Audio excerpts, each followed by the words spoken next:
What is up, everybody? Welcome back and welcome to what is slowly growing into the vlog portion of this YouTube channel. I've made the decision to sign up for my first half marathon trail run race, but there's a catch. I am also confronting 20 years of knee pain in order to get ready for this race. If you are new here, thank you so much for joining me. My name is Lissy. I am a personal trainer and guide here to help you on your journey to reach your greatest potential, one workout at a time.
For going on 20 years, I have had knee pain, stabbing knee pain when I run. I have had no issues when I'm on the stair climber, elliptical, walking, spin classes, Brazilian Jiu-Jitsu, zero knee problems whatsoever.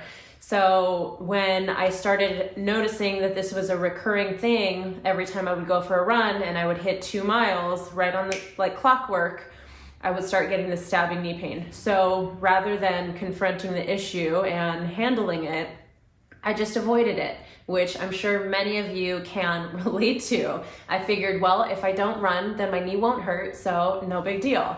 I knew that this was not something that I was going to be able to sweep under the rug forever. So many years ago, because I knew eventually I would get to this point, I wasn't ready for it back then, I'm ready for it now. I started wearing minimalist shoes because I figured, why not work from the ground up? Let me work on strengthening my feet, strengthening my ankles, and hopefully that will have a positive impact on my knees. If you are new to minimalist shoes, you want to slowly progress into them, especially if you have any particular feet issues with your arches. Make sure you are slowly building up your tolerance for them. So that was the first thing that I did. Second step was, I was told that I was a very quad dominant person. So from the many years of spin classes that I would take, I loved doing the leg extension machine at the gym. I was told I was a very quad dominant person. So if your quads are tight, all of that tightness of the muscles will pull on the tendons, which then pull on the bones and the joints and can cause joint pain. So for probably the last year or so, I have been working on balancing out my quads and my hamstrings, really doing a lot of work to strengthen up my hamstrings to balance out that unevenness. And then in addition to that, focusing more on rolling out my quads. My quads are actually very flexible. I can sit back onto my heels and go all the way back. The flexibility is not the issue. It is the knots and the tightness that have developed over many years. And I am also discovering that going all the way back to my high school days when I was a fast pitch softball pitcher, the many years of repetitions only working my right side, that windmill pitch underhand on my right arm and the dragging of my leg on my right side, all of that, I believe, has also played a huge role in the tightness on the outside of my leg that is causing that stabbing pain on my knee. So I've been doing a lot of work to balance that out by working on my hips, the mobility in my hips, the strength in my hips, a lot of internal rotation, because for all of those pitches, all of those repetitions, my right leg was externally rotating and dragging through the dirt. If you've ever seen fast pitch softball pitching shoes, pitching cleats, there is actually an extra piece of thick rubber on the big toe because you're dragging your foot through the dirt with every single pitch.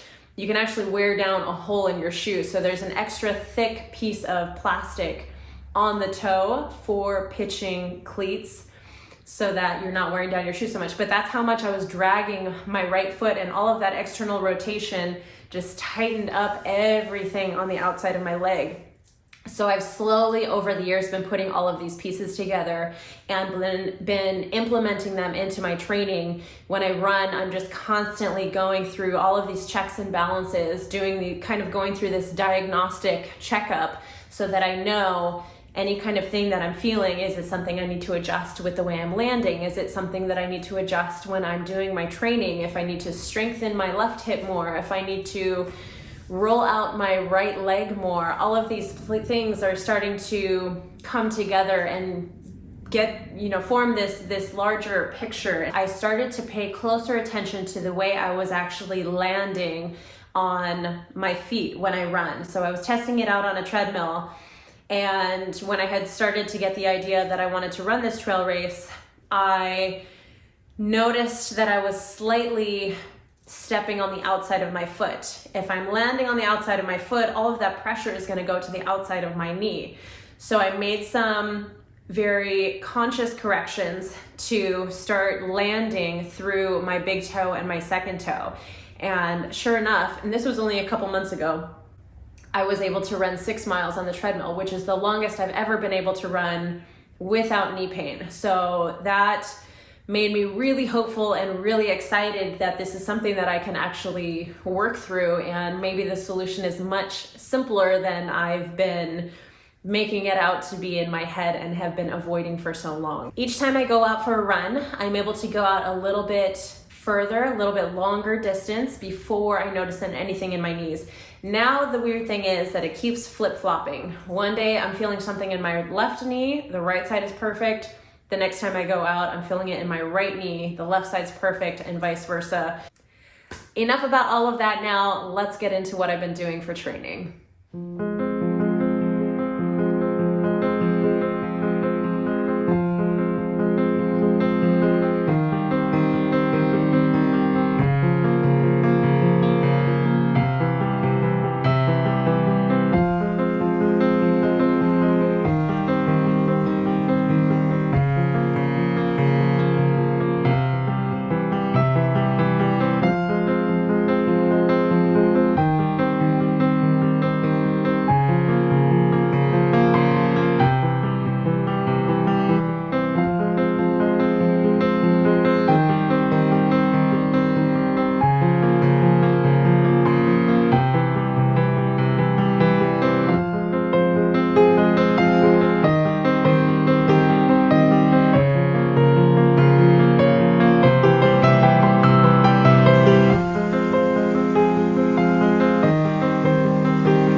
physical pain, your emotional pain, your spiritual pain.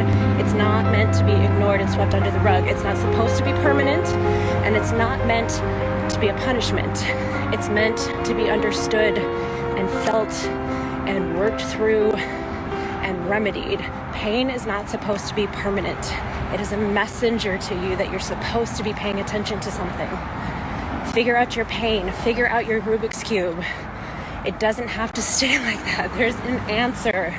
Oh my gosh. You just have to be willing to figure it out.